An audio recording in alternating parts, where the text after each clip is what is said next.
Miroslav Mika Antić, Mostovi.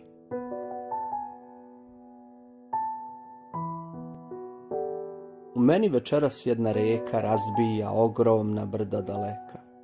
Muči se, urliče, razmiče klance i kida svoje zelene lance i rije kroz moje srce i peče i kroz oči mi kipi i teče. U tebi večeras ista ta reka, čudno je meka, sva je od mleka, i čas je srebrna, i čas je plava, u njoj se tišina odslikava.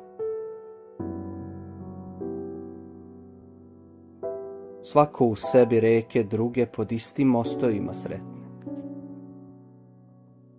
Zato su naše sreće i tuge uvek drugčije istovetne.